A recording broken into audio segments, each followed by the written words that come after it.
Hello there and welcome back. This is topic 10, ill-defined or ragged radiolucencies, or in other words, how to identify malignancies in oral radiology. Now this is the most important topic of this course. I know I've said that before, but I really mean it this time. In fact, all joking aside, this is where you could potentially save someone's life, right? You want to be able to identify when something could or should be diagnosed as malignancy. Now for these videos, I'm going to use some recordings I made a couple of years ago. It covers all the topics, but it just does it in a little bit different order. I came up with this SMLLS acronym to help you remember the malignancies that you should have on your differential when something appears ill-defined and radiolucent. So squamous cell carcinoma, metastases, lymphoma, leukemia, and then consider sarcomas, largely fibrosarcoma, but these other sarcomas can appear lucent, even though I cover them more in the ill-defined mixed lecture coming up next. And so this is the order I actually go through in this lecture. I do cover the general properties of malignancies, then I cover squamous cell carcinoma, then I jump to fibrous sarcoma, then I'll cover metastases, lymphoma, leukemia, and I will talk about a couple of rare malignancies. And then keep in mind there are a few benign or non-malignant lesions that appear ill-defined and radiolucent, and to remember those, I've given you the MOOS acronym. So if something smells but it's not malignant, it might be a MOOS. Myxoma is one. Osteomyelitis, specifically acute, and I mentioned that briefly at the start of the video. It may look just like a malignancy, and so consider that. But I cover osteomyelitis in more depth in the ill-defined radiopaque lecture, which follows this one. Osteoporotic bone marrow defect and simple bone cyst. And also remember, any well-defined lesion may appear ill-defined if it communicates with the oral cavity or for any other reason becomes infected, then it loses that nice corticated border. So let's get going. As promised, acute osteomyelitis here. So what do we see that distinguishes this? What do you see in general? We see some radiolucencies, right? Are these well-defined like some of those other cysts and benign tumors that we've noted? No, this is kind of the definition of ill-defined, where it has a blending border, where you're not really sure where the border started, where the lesion started and where it ends. In some of these areas, this looks like a well-defined lesion, but these are the ones we're talking about where it has a blended border. This one where it's somewhat irregular. So in a lot of cases, you will lump something with an irregular border along with a malignant diagnosis, particularly when it's a radiolucency like this. And so I see some signs of malignancy, other signs I don't see. I'm going to focus a lot on the PDL spaces and see how the PDL spaces are intact and uniform, maybe a little bit widened here, but uniform PDL widening. And I see that everywhere. And so that may be one hint that this is not a malignancy, that this is an acute osteomyelitis.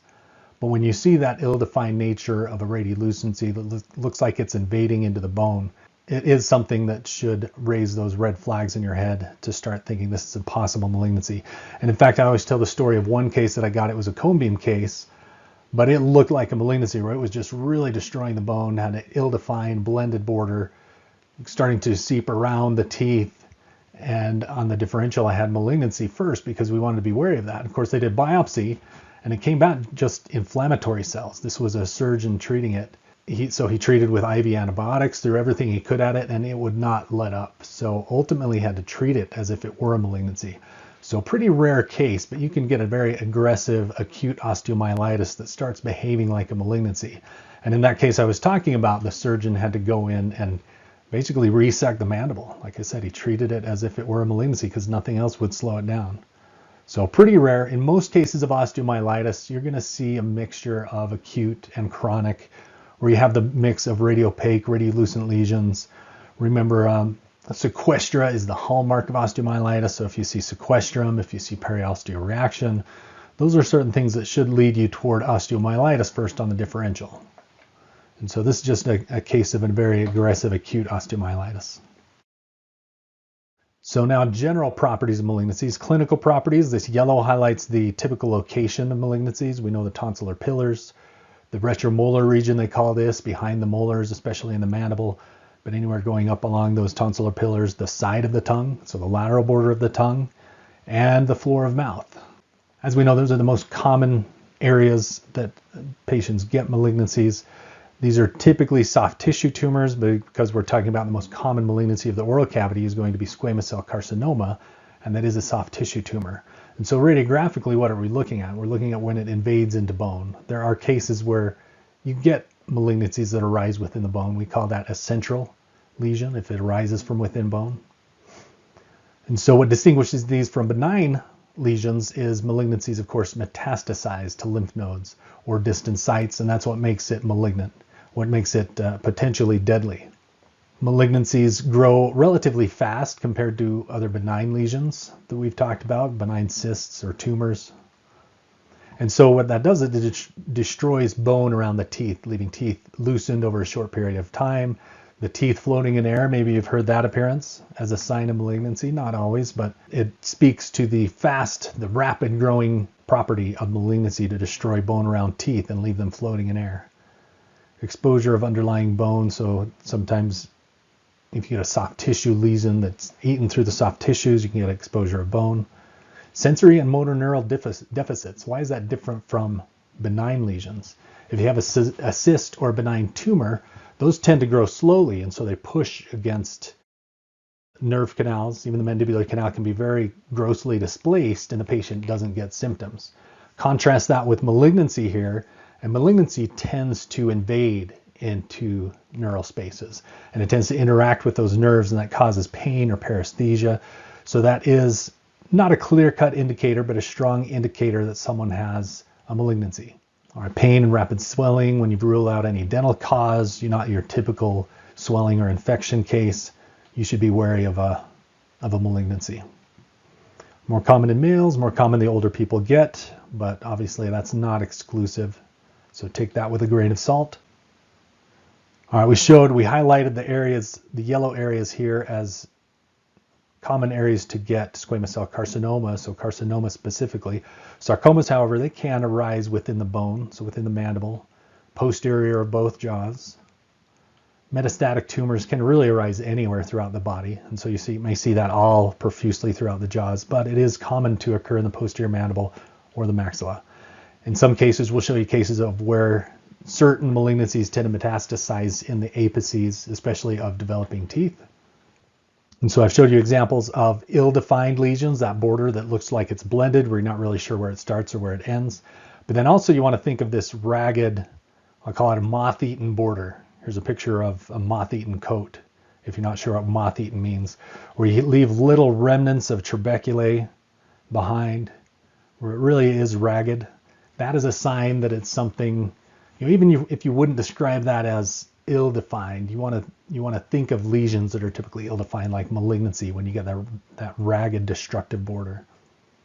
We've mentioned this point right here. Tends to follow the path of least resistance. I talked about it invading canals, but it tends to destroy cortices around these things.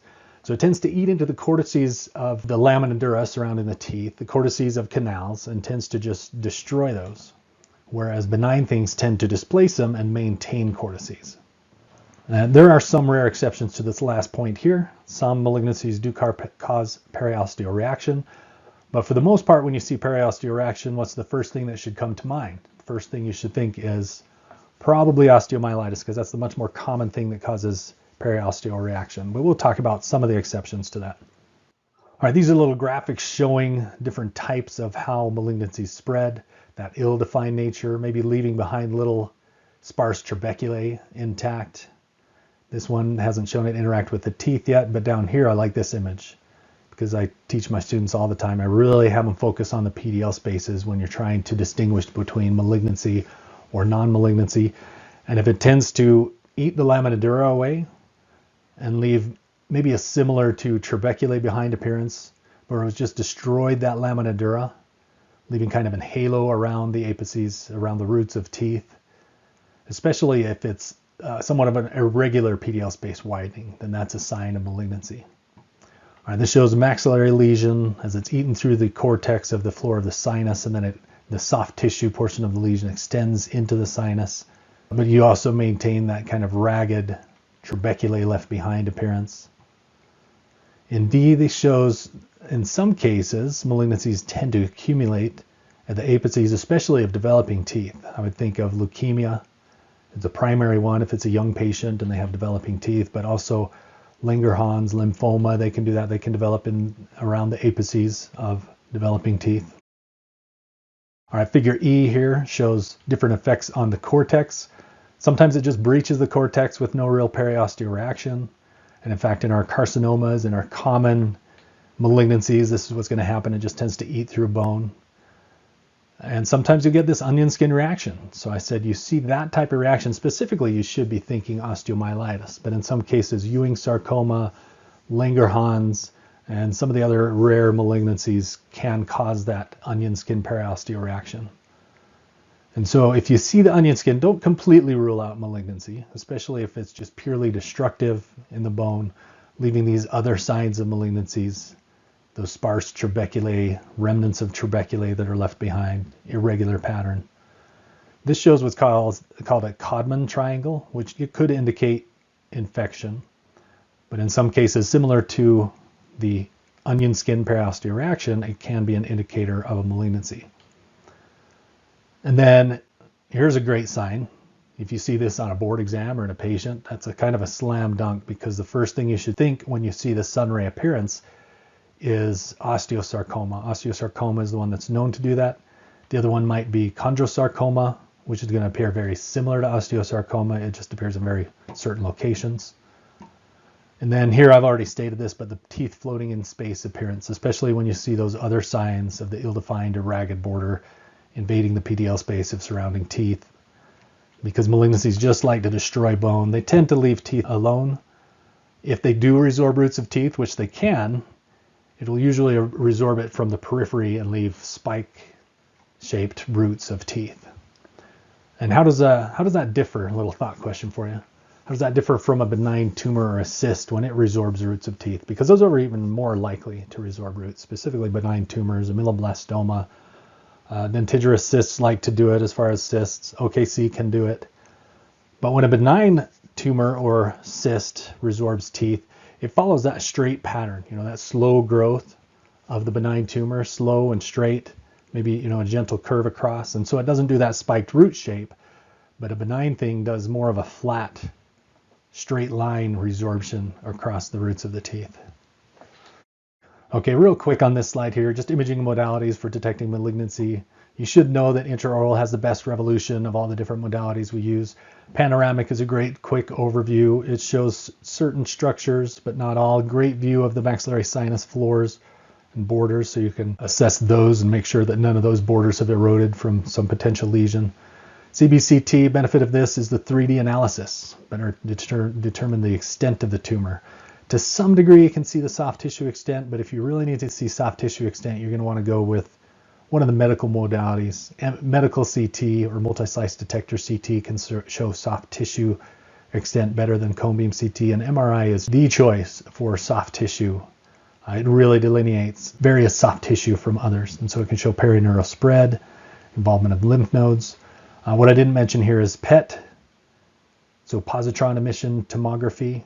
So that is a nuclear type of imaging, which can be overlaid with medical CT. So they'll do PET CT scan, and that shows metabolic activity. That's going to pick up wherever there's a higher amount of metabolic activity. The brain is going to kind of light up. But what do we know about malignant tumors? And to some degree, benign tumors can do this, but malignant tumors especially, they're turning over. They have a high metabolic rate. And so those really light up on the PET CT scan.